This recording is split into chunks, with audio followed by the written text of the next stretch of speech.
the celebrated warrior tribe of North American indigenous people known for their exceptional combat skills and dubbed the Tigers of the human species by American military leaders, persistently struggled to preserve their language, customs, and traditions in a largely unfamiliar society.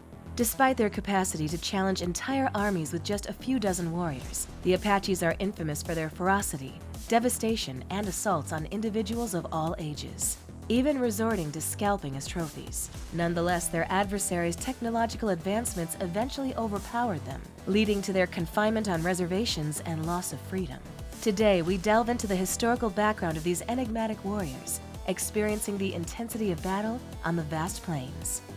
Following the conclusion of the Mexican-American War in 1848, the United States embarked on a path that led to confrontations with Apache tribes. The initial interactions between Apache groups and newly arrived European Americans were characterized by a sense of amicability.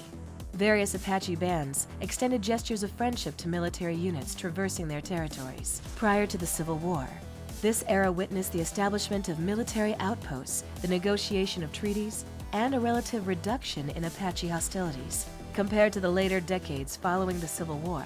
However, the roots of future conflicts were sown in the early 1850s. During this period, tensions arose due to differing perspectives. The Apaches rejected the United States' demand to halt Indian raids into Mexico. They also struggled to comprehend the rationale behind European Americans' claims of land ownership through treaties with Mexico, especially considering that the Mexicans had never successfully conquered Apachera. The Apaches did express a willingness to allow Anglos to traverse their territories and settle in regulated ways if these settlers compensated them for such privileges. The government's uncertainty regarding the management of the Apache situation, combined with its inability to prevent miners and settlers from encroaching upon Apache lands, contributed to a precarious environment. This convergence of factors created a hostile scenario that set the stage for future difficulties and conflicts. As the Civil War approached, direct confrontation emerged due to the ambitions of settlers aiming to eliminate the Apache tribes. The situation was complicated by the U.S. Army, which often failed to differentiate between hostile and peace-seeking Apache groups. Additionally, agents of the Indian Bureau sought to gather the Apaches on designated reservations, even on less fertile lands. This scenario unfolded into a complex power struggle involving three parties vying for dominance over the Apaches. This struggle caused uncertainty among American authorities, blurred lines of responsibility, and eventually resulted in ongoing and widespread violent clashes that persisted until the 1880s. Historical origins revealing the identity of the feared Apaches. While it might be assumed that this formidable tribe has always been devoted to warfare, the Apache tribe actually began as nomadic hunters and gatherers, intricately linked with the buffalo. Not only did they rely on buffalo meat for sustenance, but they also utilized buffalo hides for clothing and shelter. Despite their main diet being buffalo meat, they occasionally supplemented it with berries and plants, avoiding fish and bears due to their perceived impurities. Historical accounts suggest that the Apaches migrated to North America by crossing the Bering Strait and eventually settled in a vast territory spanning from western Arizona to eastern Texas and from northern Colorado to southern Mexico, earning the moniker Great Apachera.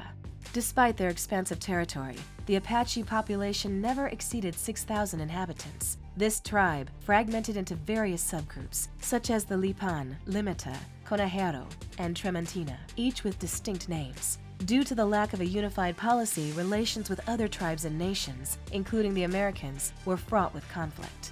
While some Apaches sought peace, other independent subgroups continued engaging in conflicts, leading to clashes with Spaniards, Mexicans, Americans, and other indigenous tribes. The Apache society was organized around extended families that operated independently under the guidance of a prominent member who served as the chief advisor and fulfilled the group's needs. These family units often resided near similar groups to facilitate social, religious, and military cooperation. Despite male leadership with the bands, Apache women played significant roles. The Apache society followed a matrilineal structure, where husbands joined their wives' families after marriage and worked collaboratively. In the event of a wife's death, husbands could remarry, often choosing a sister or cousin of their former partner. The Apache culture encompassed a variety of celebrations, mainly centered around dances. The sunrise dance marked a girl's transition to womanhood and was performed to receive special blessings. Another dance, the Dance of the Mountain Spirit, involved participants impersonating these entities while wearing masks.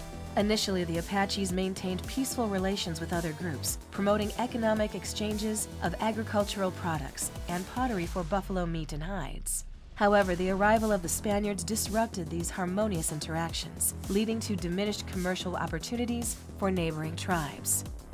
Stringent and impactful laws, rigid and profound Apache regulations.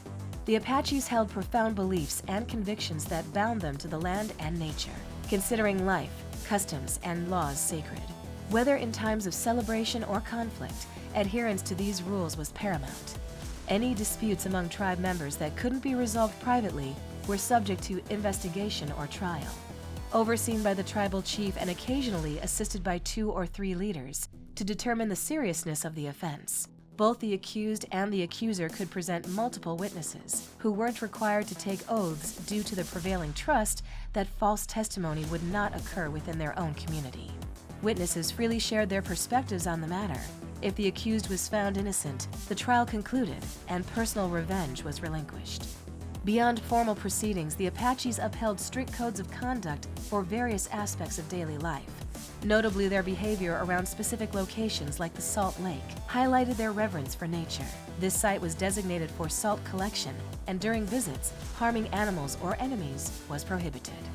War was regarded as a solemn religious endeavor, during which referencing common names was strictly forbidden. Prior to battle, a dance accompanied by war cries was performed exclusively by warriors.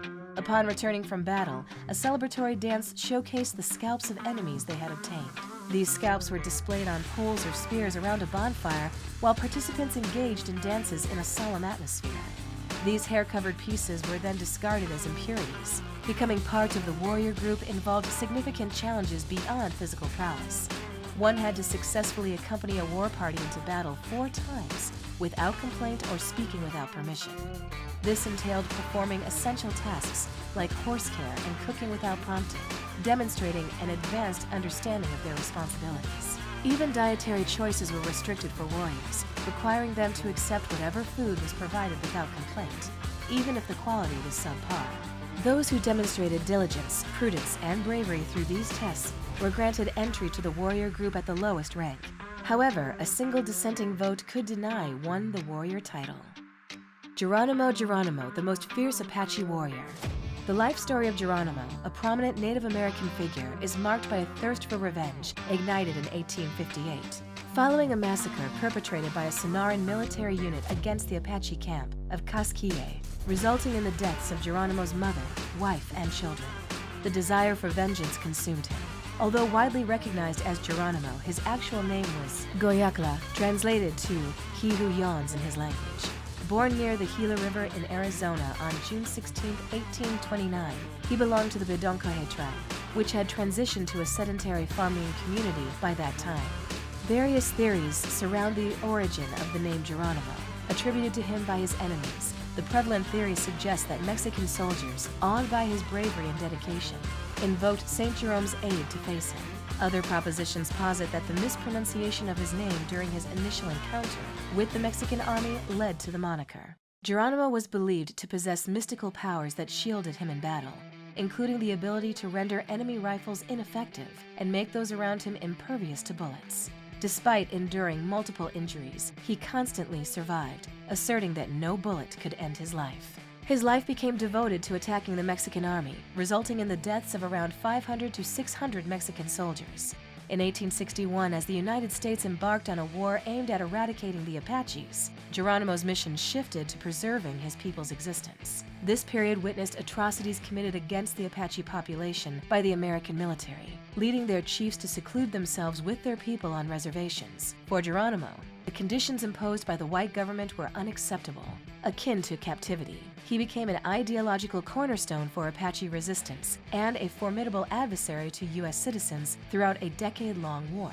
In 1871, following a failed truce meeting that culminated in a massacre, Geronimo eluded Mexican-American forces for years until his eventual surrender in 1886. Geronimo lived another 23 years at Fort Sill, Oklahoma, becoming a sought-after attraction at fairs and festivals in the Old West. His life tragically ended in 1909 when he fell from a horse, succumbing to hypothermia after spending the night outdoors at the age of 80. The violent Apache Wars, the blood-stained Apache Wars. Conflicts between the Apache people and the United States forces, originating from the initial campaign against the natives in 1849, led to armed clashes that claimed numerous lives. The United States sought territorial expansion and the civilization of native tribes they deemed uncivilized, while the Plains natives fought for survival and freedom, raiding towns and farms to secure sustenance and resources.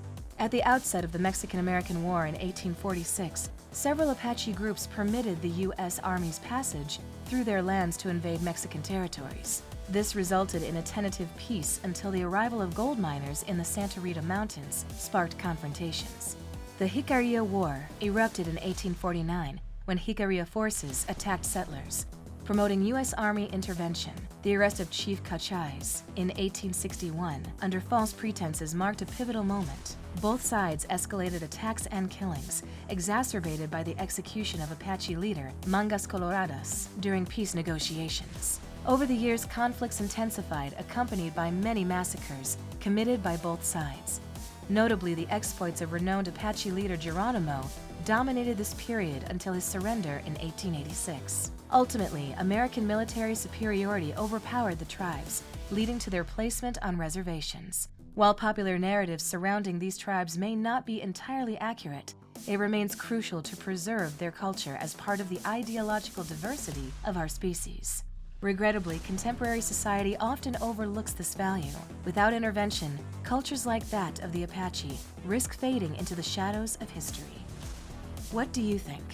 We would like to hear your thoughts in the comments section below.